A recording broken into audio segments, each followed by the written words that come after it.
All right, guys, coming up, I have Mel Robbins live in studio with me. We're talking about her life-changing book, The High Five Habit. Take control of your life with one simple habit. This is so life-changing and transformative. Guys, this book blew my mind and is completely changing everything for me. So first of all, thank you. You're welcome. And she cries a lot in this episode. I do. So you need to tune in. This is a big one. Yes, it is. So don't forget to hit subscribe, turn on the little notifications, and get ready to start high-fiving yourself. High-five, baby. Yeah! Hello, everybody. Welcome to Better Together. When you know better, you get better. That's what we try to do here every single day. One of the new things we're going to get better at is monitoring our AC unit on 100-degree days to make sure it hasn't kicked low fan on, because it is maybe the hottest day ever in here. Must be nice to be in a cool engineering booth. It's honestly not cold. What? I'm telling you. How? It's so hot outside. I don't think it's the AC. I think it's just that it's so hot. No, I think it is the AC, because remember, Eric, our so AC man in Connecticut, taught us that if it's too hot outside, it's like they're just taking the air and trying to cool it, but there's just sometimes that are just impossible. Yeah, so no, I got butt sweat too, girl. I didn't see any butt sweat. I didn't see any on yours. My dress was stuck to my ass. That's why you couldn't see the sweat. You can feel it after. I'll show you there's butt sweat. I did do a demo for Kelsey. She did. Guys, oh my God, I'm definitely over the hot summer. Ooh, LA. Baby. Me too. I am so, transport me back to Connecticut so I can enjoy the fall. I'm like, let's go to a beach in Mexico and then I can handle the heat. But I don't want to be like, I love summer. Summer's my favorite time of the year, but it's like, yeah, I'm ready for fall or a beach in Mexico. Yeah, I'm ready for crisp air. Yeah. I've never been ready for crisp air. Crisp air is great. All right, our quote of the day: there will always be someone who can't see your worth. Don't let it be you. That's from our guest today, Mel Robbins. Heal Squad, get ready for today. Okay. Mel Robbins' new book, The High Five Habit, will change your life. I guarantee. There's just no way you can't get behind this. She is an international best-selling author of the 5-second rule. And this book literally blew me away, made me so emotional, made me really realize how cruel I am to myself. And just particularly lately, in this last couple of months, it is incredible. Mel is going to help us change our mindsets, take control of our negative thoughts, overcome our self-doubt. She's going to help us be our own biggest cheerleader and learn how to love ourselves, all with a simple freaking high five in the mirror. Which, by the way, in my little break, I ran to the bathroom.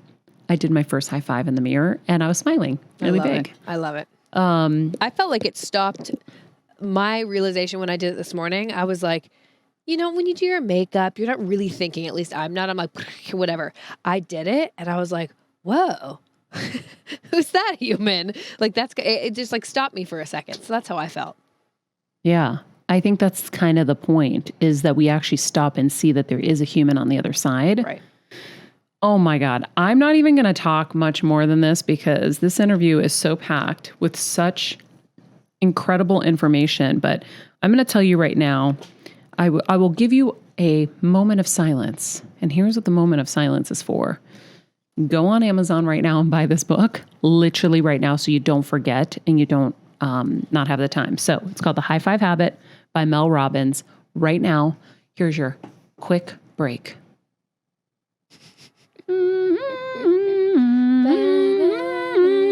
going to pretend that I'm going on Amazon right now because I already have it. Mel Robbins, The High Five Habit. Really, you guys can just click the link in the description. Okay, done. Boom. Now, let's get to it. She's one of the leading voices in personal development and transformation. She's an international best-selling author and coaches more than 60 million people online every month. Robbins aims to teach followers how to change habits to become happier, more confident, and more fulfilled people, just as she has. Heal Squad, get ready. I don't know one single thing that is easier to do. It's free. that will change your life. This, I think, will. And I am already doing it. And I can't wait for tomorrow morning to wake up and do it. Enjoy my conversation with Mel Robbins. I sent her a picture of the book where I was like, I needed this. I know. I was reading it last night. And I wrote it too. 50 friggin' times throughout the book. Like, I needed this. But I wrote, I'm like, this is life-changing. Yeah. And it really is. And it's rare that I feel like a book is really life-changing. I think books are amazing, and you definitely get a lot from books, but like, this is life-changing, Mel. Thank you. Like, really, really life-changing. And I'm telling you, for me, how much I got out of it and how quickly it was kind of recalibrating my brain to realize, okay, because I remember meeting you or seeing you at the Napa thing, and you were talking about the high five thing, and like, high five. And I'm like, okay, high five. Yeah. Cool gimmick, high five. Right. Then I read it and I'm like, oh, this is like science-backed. This is neuroscience-backed. This is just life-backed. It's powerful.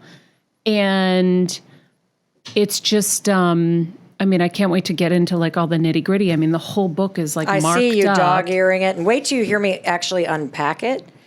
Because there's some things that I think, it's easy to read over in the book.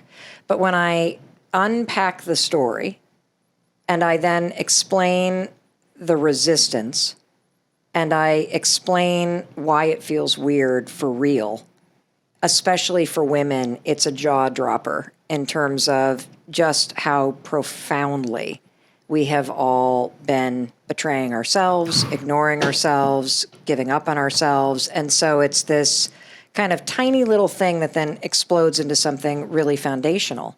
Yeah. Yeah, and there's even more research to tell you about that I've only since discovered in the last 2 weeks that all came from Dr. Amen that explains all kinds of stuff that makes it even crazier. Well, it's like the false narrative that we tell ourselves. Like I was trying to think of, where did this all kind of start? And we know that there are so many different influences in our lives as we are young and then as we're growing older. But I vividly remember people saying, if you loved yourself, you were conceited. Mm-hmm. And so I wanted to be the opposite of that because you want to be liked, you want to fit in, you want to feel, like your peers are accepting you. God forbid I think I looked good in that dress. God forbid I think I did my makeup well today. I'm conceited. Yeah. And I don't want to be conceited. And so what you're doing with this is you're reminding us that that's all bullshit. That if we don't love ourselves, why are we asking anyone else to try? Yeah. It's really like, I think we all know we need to, we don't know how. Yeah, so I'm going to kick back. Watch this. This is me in my WWE chair. Okay. Kick back. Hold up. I'm going to kick back and let Mel do her thing because I don't think I even need to ask Mel a question. Yeah, you do. Yeah, you do. Go for it, because what I loved also was the incredible vulnerability in the book with your stories about your personal life. I felt Chris's pain because my husband has that pain. Yep. And we've had very similar paths where he has felt such immense failure. And then I had to be the breadwinner. And then, everything that comes with all of that.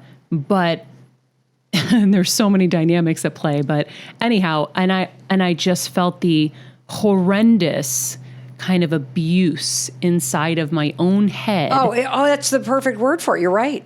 Where I am telling myself all these falsehoods because I just am. I'm not good at this. I don't know. Who do I think I am to go figure out how to build this? Or all the negative self-talk, which I always reference that show Physical. Have you seen the movie, the show Physical? No. Oh, you're going to love it. Rose Byrne, in the queue, yeah. Apple TV, Rose Byrne. What's brilliant about this show and why I connected so much is the self-talk. Her inner monologue comes out. Now, I might not do that in the ways she does it, but I do it in other ways. Yeah. You don't know how to do business. Mm-hmm. Like all of those things. You are? This is not going to work. Yeah. You're I'm too so late. stupid. Why didn't I know this? How come when your first book technically failed at first. I know. What a brilliant story that is. I can't wait for you to get into it, guys. Her first book went from being a failure to the biggest fucking thing that ever happened because the universe worked itself out. But you want to hear the latest? Yeah. So I get an email last week, and it's from my agent saying, I need you to hear this, but none of the big box stores are going to carry you because you're not a known author. Wait, for the second book? Yes. For this book, The High Five Habit? Yes. None of the big, the Targets, Barnes and Nobles? No, Barnes and Noble and Amazon, but Target, Walmart, They won't Costco, carry you? Nope, because I'm not a known author.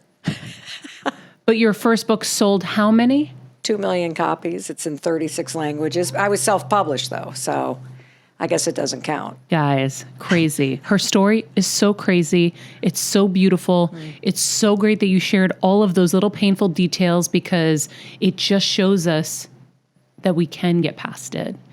And this simple freaking high five, guys, please share this with everyone you know. One simple high five a day can literally change your life. And so you all need this book. This is your new gift for everyone in your life. Are we taping right now? We are. Oh, I thought you and I were chit-chatting before the show. We were, but this is just how it goes, right? It just is real, and so here we go. We're going. Okay. Everybody has to buy this book for their friends. Yeah. This is your new gift for life. I know Kelsey just bought her friend Antoni's book from Queer Eye, but that was great. She's getting this one. You're getting this one too. Oh, yeah. And share this podcast with everybody so you can hear her say everything she's about to say. Mel, I am rarely so moved. Go. Go. Tell me all of the things that you were just saying. I don't even know where to start. I'm so excited. Okay. High Five Habit. Yes. Started where? Let's go there. Okay, let's go there. So, first of all, it's not a pandemic book at all. But in order to tell you the story, I'm going to take you back to what was happening. So we all have this moment where we knew that our lives would be fundamentally changed because of COVID and quarantine and the pandemic that was hitting. Do you know when that moment was for you that your life turned upside down? When I knew the pandemic was hitting? Yeah, when you knew, oh, my life's about to change. My career's about to change. I think I just kind of realized it recently because I was in the throes of taking care of my mom and all of that. So that's right. I'm having delayed responses on a lot of things where I'm like, oh, life as I knew it isn't the same anymore. Shit, I got to figure something out fast. Yeah, got it. So for me, it was a Wednesday in March of 2020. And I had my dream job. I was a daytime syndicated talk show host. We were taping at the CBS Broadcast Center. Ever since I was a little girl growing up in Western Michigan, I'd come home from school and my mom would have Oprah and Donahue and Montel on. And I always thought, how cool would it be to have a job like you do, like I do now, where you talk to one real human being and you talk to them about their life and about what they're facing and what their hopes and dreams are. And that conversation can then be shared and it can impact millions of people's lives. And so here I am doing my dream job. I'm 51 years old. And somebody walks into the studio and says, they've found COVID in the building. We're shutting it down. You need to be out of here in 5 minutes. And so with 5 minutes notice, they cancel my show. I get fired from my dream job. I don't even get to say goodbye to the 130 people that I'd been working with for nearly a year. None of us do, because we are immediately evacuating the CBS Broadcast Center. When I get out onto 57th Street, across the street there, it's that building with the BMW dealership in the basement of it, or in the kind of street level of it on 57th and West Side Highway. Tonight with John Oliver's evacuating. Entertainment Tonight's evacuating. My talk show staff is evacuating. 60 Minutes is evacuating. CBS News is evacuating. Boxes of stuff being carried out. And I'm like, what is going on? And so I get into the car, and my husband and I live in Boston. It's where we raised our family. I know it's where you're from. Let's go. And as I'm driving up the West Side Highway and the New York City skyline is disappearing, a phone call comes in, and it's our oldest daughter, who is a junior in college studying in Spain, going, are they closing the borders? What's happening? And then all of a sudden there's a beep in, and it's my daughter out at USC, who's a freshman, who's sobbing, saying, they're closing the school. What the hell is what the fuck, Mom? Like, she starts just going off. And so I'm like, hold on, let me join you. And so I've got two kids across the world from each other in complete breakdown. And I calm them down. We get them home. And the second I get home, and we are there, and we've got our 3 kids home. They're now 23, 21, and 16. It was just emotional turmoil. Our kids were in a huge state of like grief and frustration and anxiety and anger. And I didn't know what the hell was happening. I was bummed that I lost my talk show, but I'm like, well, who am I to grieve when people are dying for this thing? I mean, and then the book, a publisher I was working with calls and says that book contract, we're canceling it. And the money that we gave you as an advance, we need it back. Money I'd already spent. And then every single speech that I had booked for the next year, which was the primary way that I made money and paid my staff and all of it, started canceling. Boom, boom, boom. And it was interesting because I was so angry. I'm like, are you kidding me?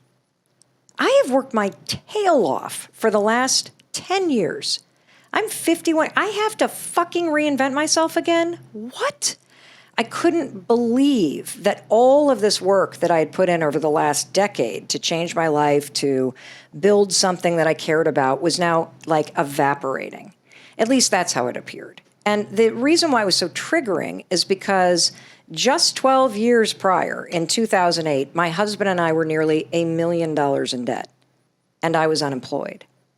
And I could barely get out of bed due to the anxiety and the overwhelm and the frustration. And so I started to have these flashbacks thinking, oh, this is about to happen again. I'm about to lose everything again. And so, you know, we didn't have PPP loans yet, so I didn't know how I was going to pay my staff. I didn't know how to support our daughters, who were just imploding now that their college experience had completely just kind of evaporated. And for the first 3 weeks, you know, I think I fared pretty well. I basically would start drinking Bloody Marys around 10 o'clock in the morning. I never changed out of my pajamas. We put on Glee, Harry Potter, Game of Thrones, had family marathons. The dog slept on the couch. Like it was a blur. And I think we can all say there were lots of gifts to this moment in time when life hit the giant pause button on us all. But 3 weeks into it, I remember waking up one morning. And this is the piece that everybody can also relate to. I woke up and I just felt defeated. I felt so overwhelmed by my life.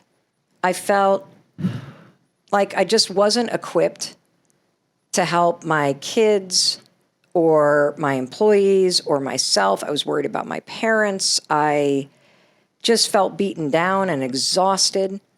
And so I know, based on experience, that the last place that I should be hanging out is in bed in the morning, because that's when my anxiety usually takes over. Staring at the ceiling, thinking about life, not a good thing for me. So I used the 5-second rule. I counted backwards, 5, 4, 3, 2, 1. I got out of bed. And then I made my bed. And I always make my bed, but on that morning I made it so I wouldn't climb back into it. And then I started walking to the bathroom, and I'm thinking about my day, and I get into the bathroom, and I'm brushing my teeth, and I'm standing there in my underwear, and the dog comes walking in because he needs to be walked. And all of a sudden I catch a glimpse of myself in the mirror, and I think, oh my God, you look like hell. And the gray hair was coming in, and my circles under my eyes were dark, and my neck was saggy, and one boob is hanging lower than the other. And once your thought patterns go down, your mind will continue to go in the same direction. You'll spiral down, or you can lift yourself up. And so I spiraled down that morning, and I immediately then started bashing myself. Why did you get up so late? The first Zoom calls in 8 minutes. You didn't text Maria back.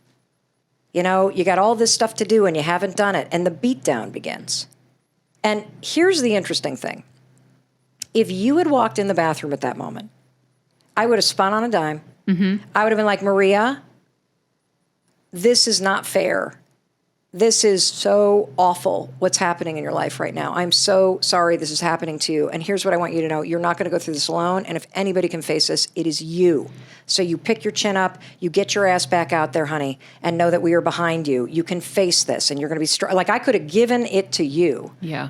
But standing there, staring at the woman in the mirror, I honestly felt sad for her. And even if I had something I could have said to myself, I wouldn't have believed it because I didn't feel that way. I felt beaten down. And, you know, I've thought a lot about this moment. I have no idea why I did what I did. Absolutely no idea. I actually think it's divine intervention. I believe it was too. Because it's so stupid and cheesy on its face. And I am kind of a very practical, funny, sarcastic, cynical, in some ways kind of person, even though I'm really positive, right? But for whatever reason, standing there in my bathroom in my underwear, I literally just raised my hand and high-fived the woman I saw in the mirror. And, you know, here's the thing. It's not like lightning struck. I mean, it's not like the heavens opened and all of a sudden, oh, my life changed. That's not what happened. But I'll tell you what did happen. I felt like this energy shuffle is what I would call it. And I laughed out loud because it is so corny. I'm just envisioning you with your underwear on, one boob sagging, feeling like you look like hell, and you give yourself a high five. I would probably laugh and have a chemistry change too. Totally. And as I looked at my boobs this morning, I'm like, oh, do they need some lifting? What's going on here? Totally. And so I literally just laughed, and then I felt this kind of shuffle in the energy, and I didn't even think or say anything, but the energy was like, all right, Mel, shut up, get out there. Come on, you can handle this. Just get going. And so I left the bathroom.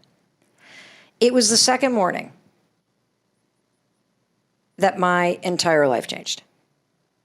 So the second morning, this is April of 2020, second morning, I wake up, same problems, same overwhelm, same fear, feeling defeated, feeling no energy, feeling just flat. 5, 4, 3, 2, 1, I get out of bed. I make the bed. I start walking to the bathroom.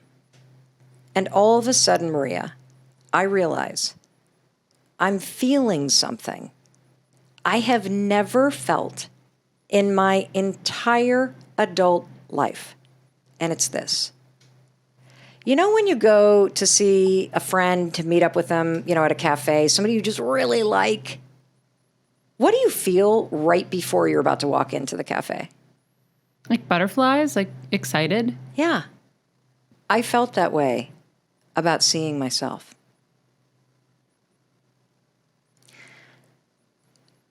I'm going to be 53 this year. And I know that I've been excited to see an outfit or a haircut.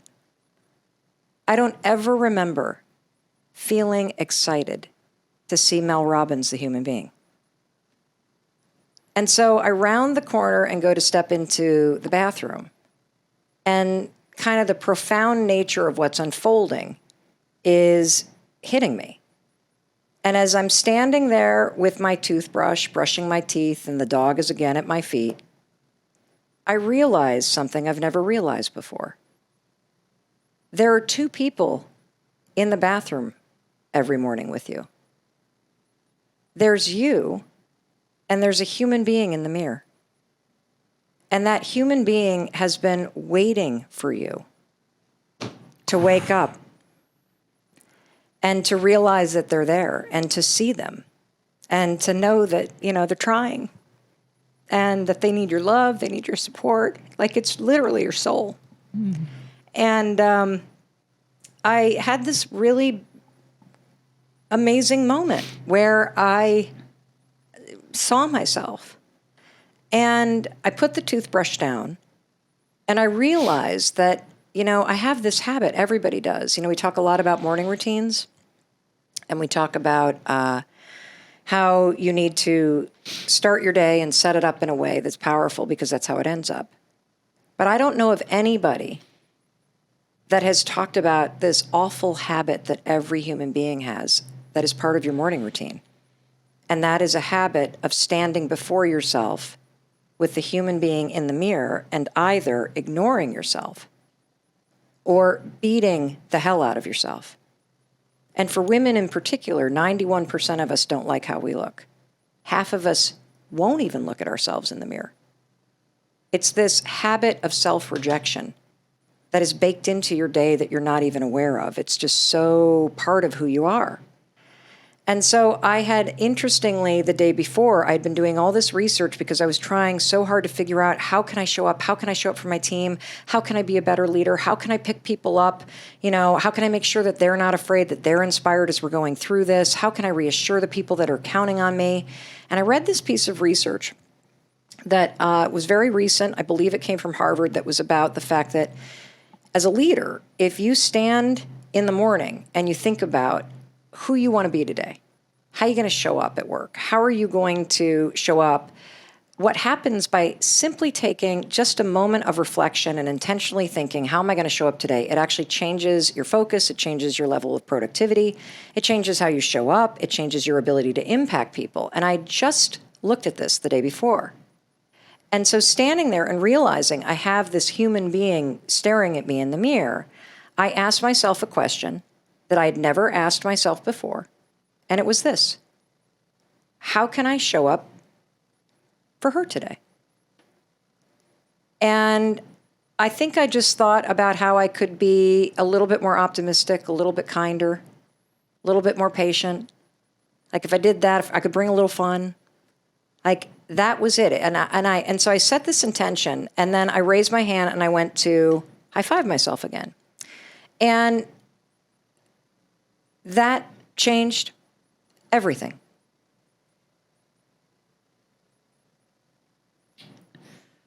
Well, never thought about the human being. Kelsey, I know you didn't think about the human being either. Nope. And I think, we talk a lot here about how we're so unkind to ourselves.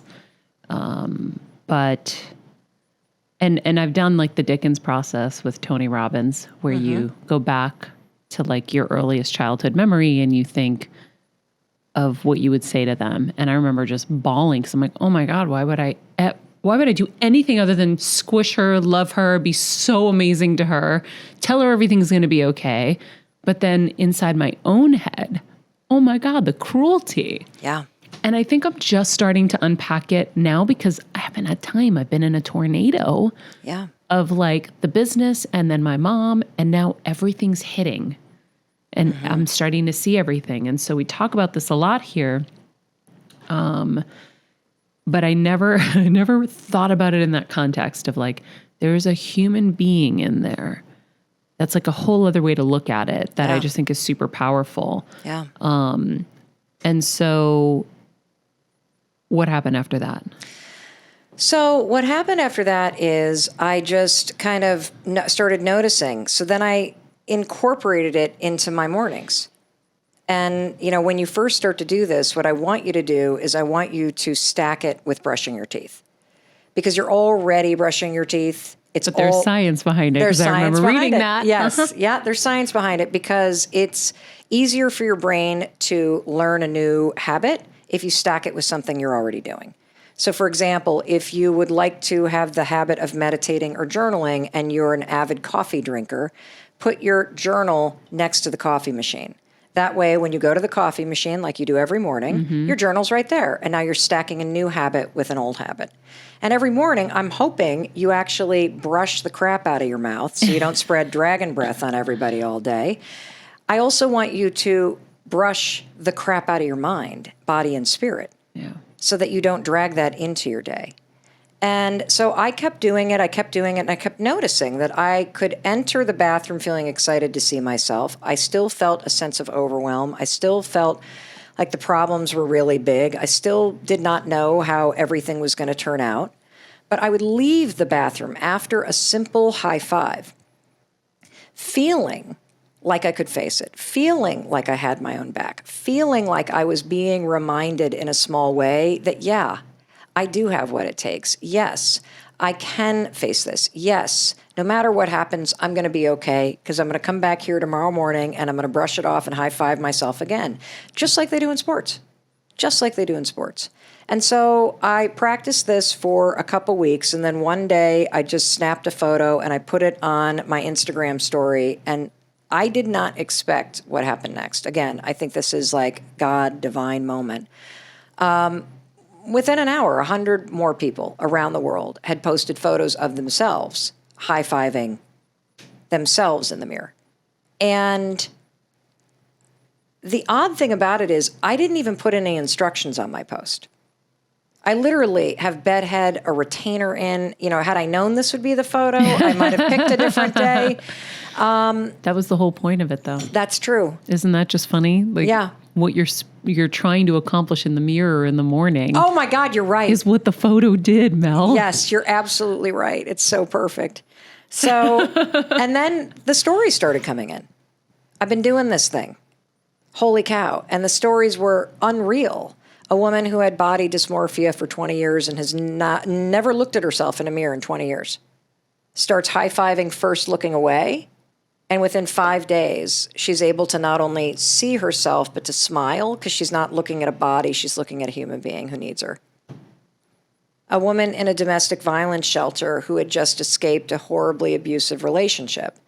And after 5 days, she DMs us and basically explains that she's lost everything. She has profound childhood trauma, and she's got a long road ahead of her to heal and to rebuild her life. But what this high five in the mirror has done is it has made her realize that she still has herself.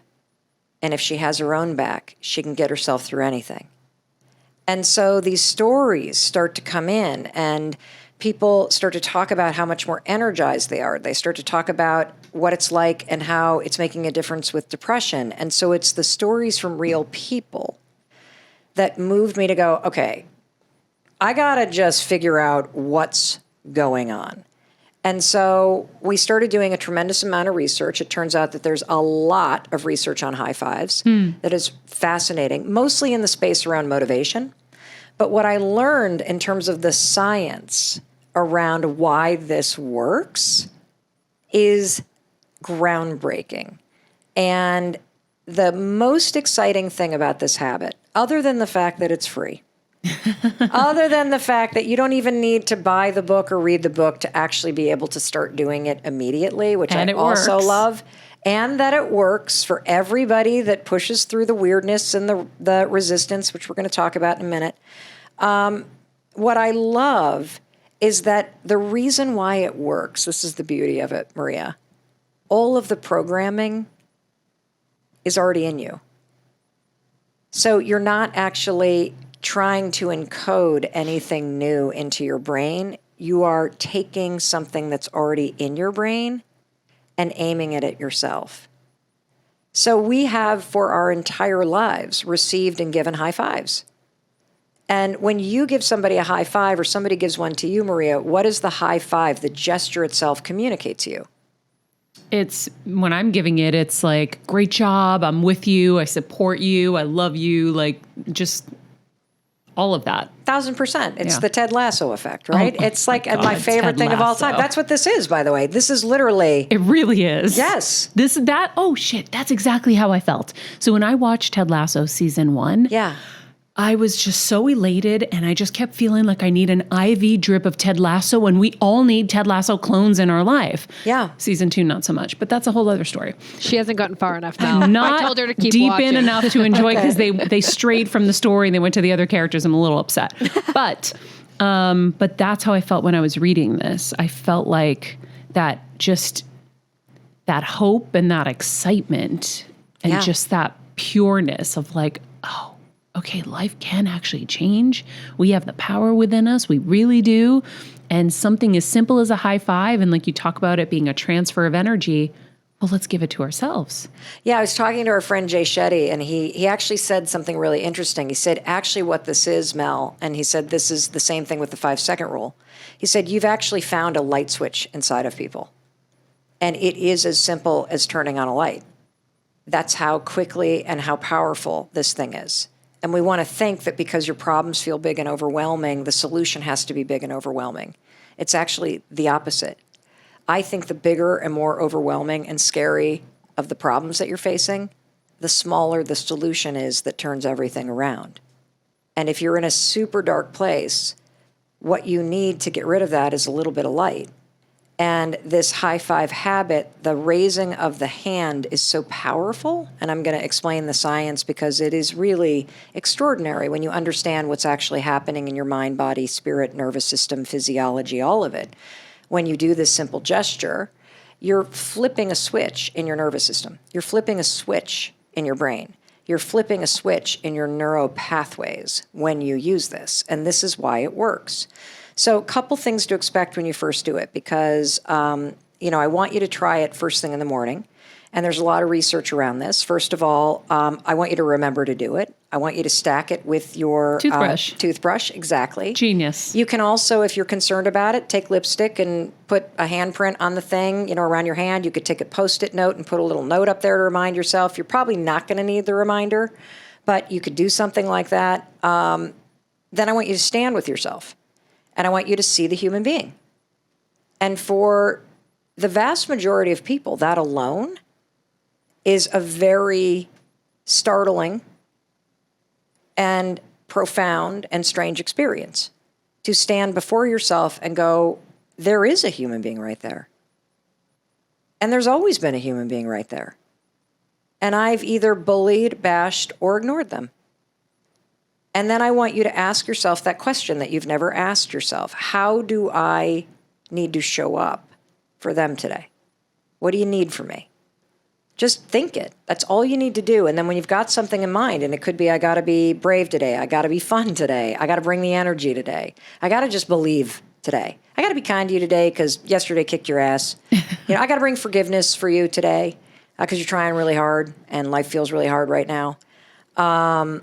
Whatever it is. And then you're going to go and raise your hand. And there's a couple things I want you to understand are going to happen. Number one, it will feel weird. Just expect it to feel weird. And I can explain why it feels weird based on the wiring in your brain. So your brain is wired to learn patterns. And right now, the wiring in your brain is the exact opposite of the high five. The wiring in your brain is stand in front of a mirror and beat the hell out of that person, or stand in front of a mirror and don't look at them. That's what your wiring is. So the second that you go to do something that's the opposite, like celebrating, supporting, I believe in you, whatever a high five communicates to you, it's going to feel weird. Yeah, because we're taught not to consider ourselves. Yes. We're taught as women, first and foremost, not to consider ourselves. We're last in every equation. But we're really taught, like I said, that we're conceited if we do, that we're selfish, that all of these kind of nasty things are attached to us caring about that human being. So all that stuff just went away a long time ago. Yeah. So what happens is also if I'm a right-hander, I don't even think about it when I write. But if I were to lose my arm in an accident today and I had to suddenly write tomorrow morning with my left hand, I could do it, but it would feel really weird until I kept practicing. That's your brain learning a new neural pathway. It's like plowing snow after it falls. You're creating a fresh path. That's the weirdness. That's all that is. Second thing I want you to understand is that there's only two reactions to doing this.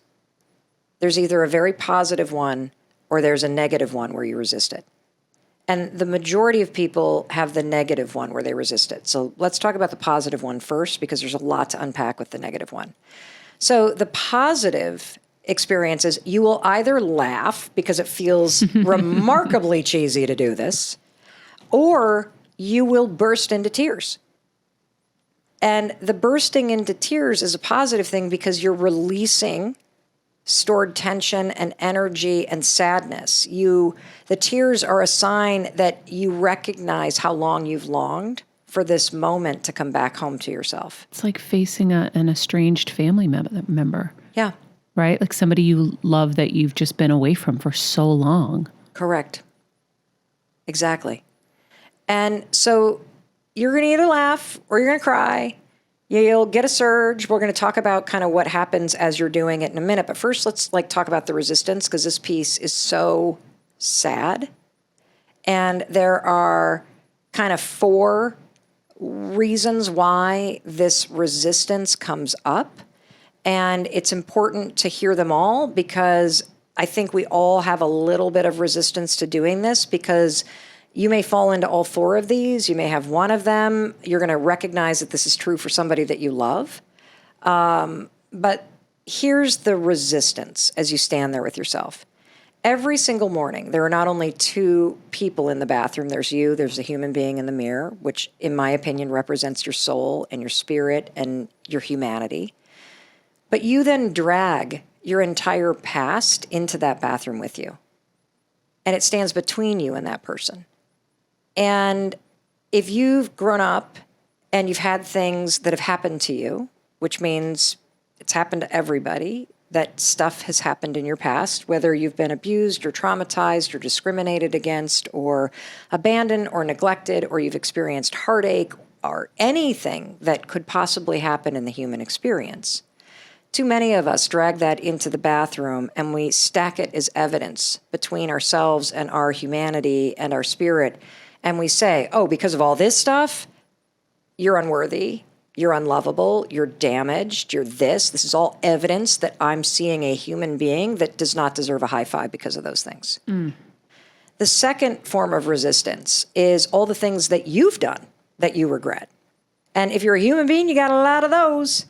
So whether it's cheating or lying or stealing or drugs or addiction or hurting somebody or hurting yourself or giving up on yourself or squandered opportunities or whatever it is that you would forgive Maria or Mel Robbins for. Yep. But you will not ever forgive yourself for.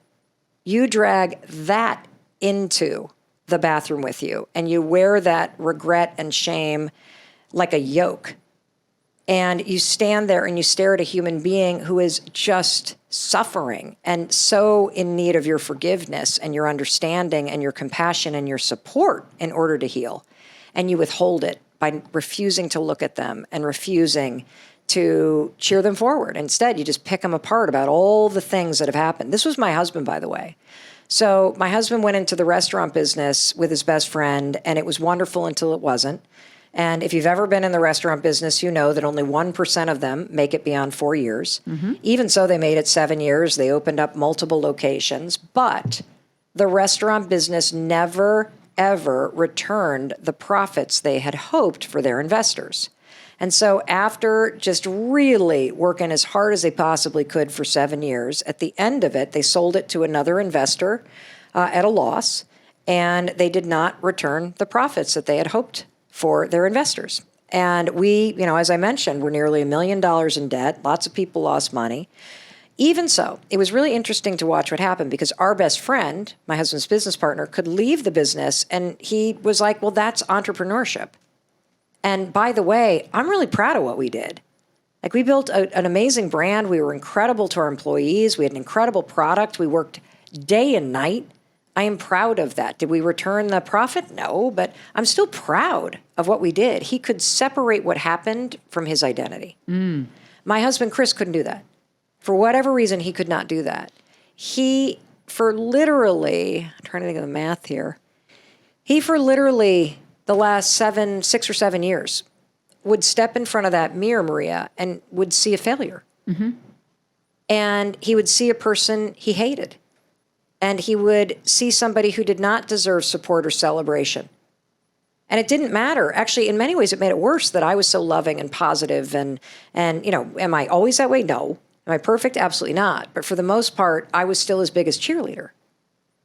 But it made it even harder for him because he's like, how can you feel that way about me when I see a failure? Because when you don't love yourself, you will not let other people love you. Yes. When you're not secure with yourself, you will be insecure everywhere you go. It begins with your relationship with yourself.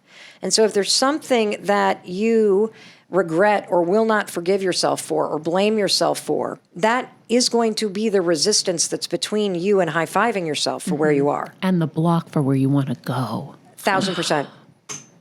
Yep. I underlined a block in there somewhere where I was like, oh my God, yes, this has been a block. Yes. Yes. And so, the metaphor I like to think about is a marathon.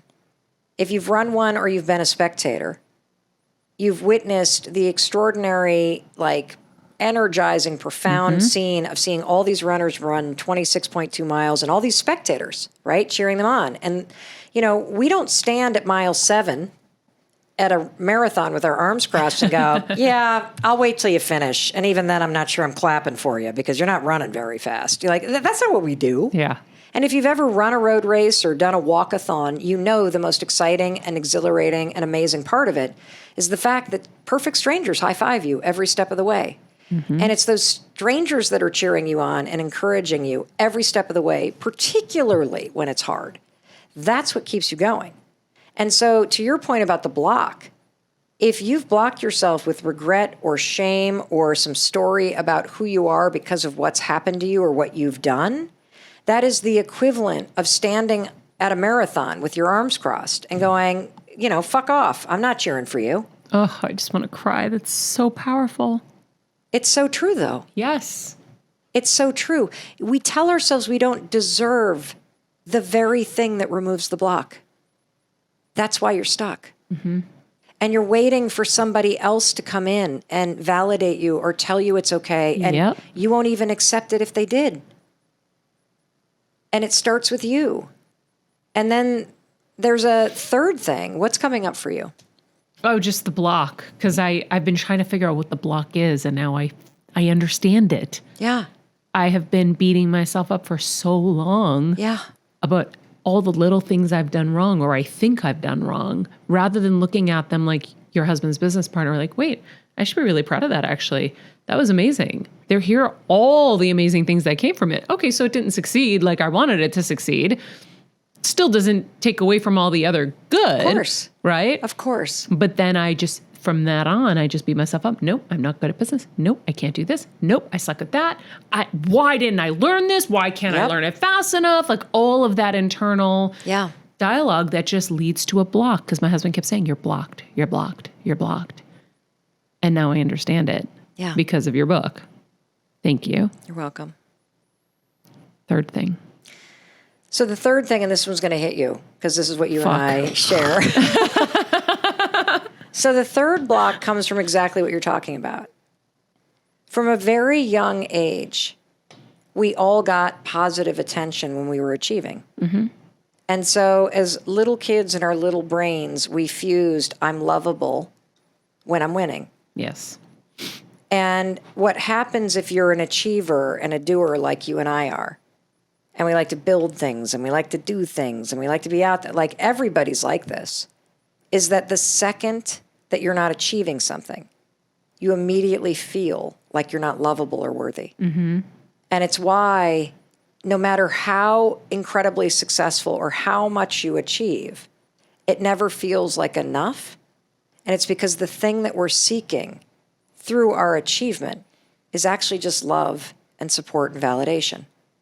And it's also why I, for one, struggled profoundly with jealousy and struggled profoundly with comparison, and FOMO and all that stuff. It's because if I saw anybody doing anything even slightly better than me, it made me feel less than and made me feel like I wasn't doing enough to deserve the love that I so desperately wanted. And the truth is that you can satiate that need, which we all have, by standing in front of yourself and loving yourself for wherever it is that you are. Most of us literally say, okay, I'll be worthy when I hit the number on the scale. Mm-hmm. When the number in the bank account is this, when I drive the Range Rover, when I live in the neighborhood, when this person says that, when I get this award, when I'm taller, skinnier, less kinky hair, darker, lighter, like all these things outside of you is where you've anchored your self-worth and your validation and your love. And that's why it's never enough. Correct. And it's also why you're not in control of it. Mm-hmm. Because you've put it outside of you. But nobody knows that, Mel, until they've gotten those things, and then they see that it really is still empty. It's true. It's true.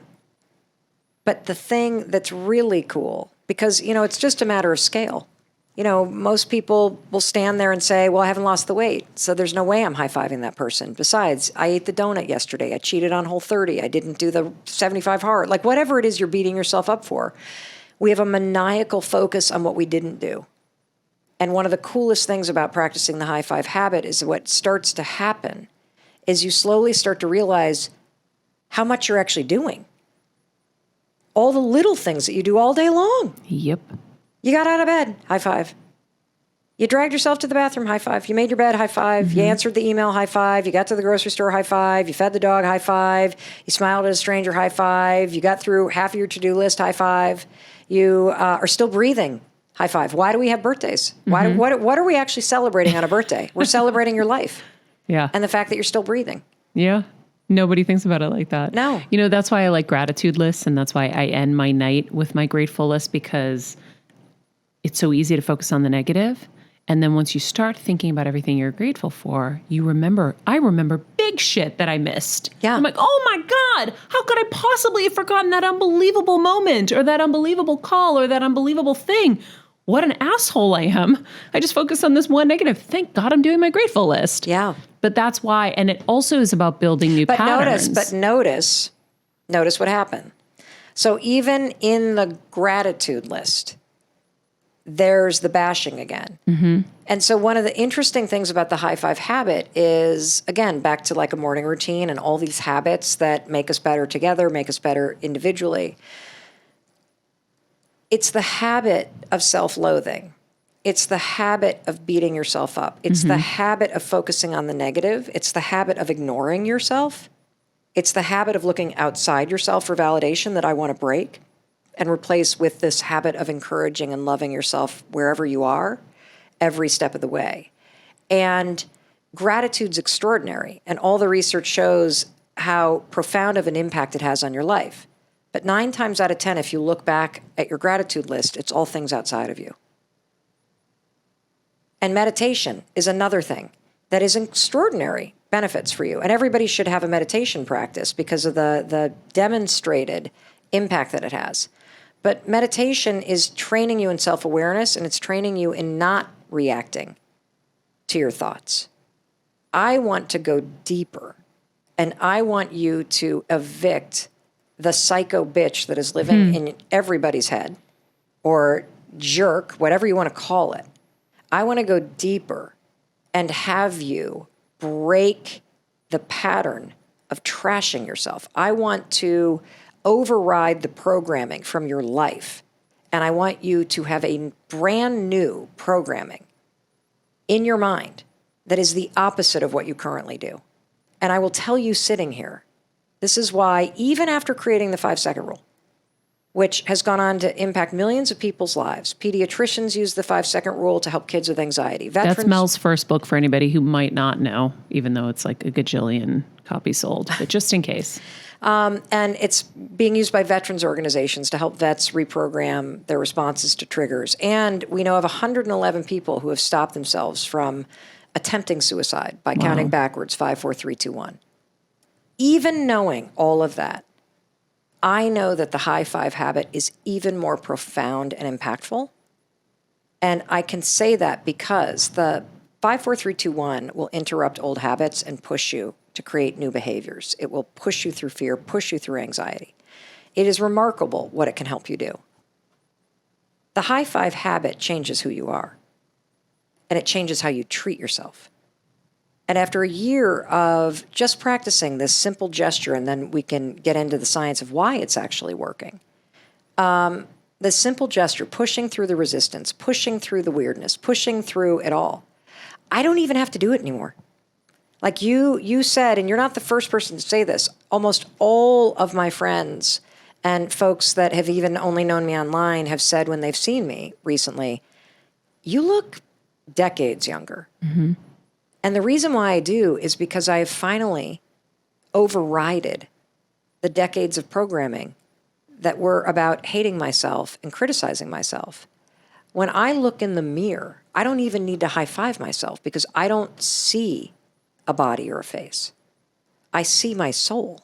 I see a human being who is trying. I see a human being who deserves love and deserves encouragement. And it doesn't even occur to me to criticize her, just like it doesn't occur to me to criticize you or to criticize my children or to criticize my husband. Like it doesn't even occur to me in moments of true gratitude and love. And this is not about being conceited or arrogant or perfect. I'm far from perfect. I still fuck up all the time. I still have negative shit go down every day. My attitude still tanks. I still get jealous of people every day. I just don't pile drive myself anymore.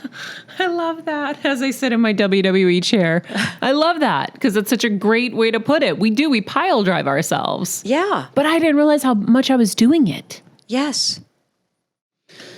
Okay. Wow. I probably could have lost it, like really lost it uncontrollably a couple of times in there. No, you did a good job holding it back. But I see why you did, or why you could have. I think that, I mean, this kind of goes hand in hand with our conversation we had the other week with Melissa Wood, Health or Tepperberg. I think we don't realize how shitty we talk to ourselves or we think about ourselves. And it's just, when you take the second to realize it, or you start to realize it, it's astonishing. And then I feel like, and this is probably what you were feeling, it's like the floodgates open and you start feeling everything. So I'm gonna start high-fiving myself. That's what I'm gonna do. Oh, I'm never missing. I'm never, ever, ever missing a high five moment. First of all, I love high fives. I do high fives so hard that they hurt. Oh my gosh. You're one of those. I am one of those. I'm like, yeah. And then I'm like, ow. Oh my gosh. If you're one of those, let me know. So I know I'm not alone. But I'm perfectly okay if I am, because all I need is me. That's right, girl. But this book is amazing. I'm so grateful that that this was put in my path. If I hadn't gone to that Napa event, I know, right? I may not have known about it, or may not have understood it, or, whatever, been exposed to it. So I'm just really grateful. And I really hope that if any of you resonated with what we talked about today, and you know people that need to hear this as well, please share it with them.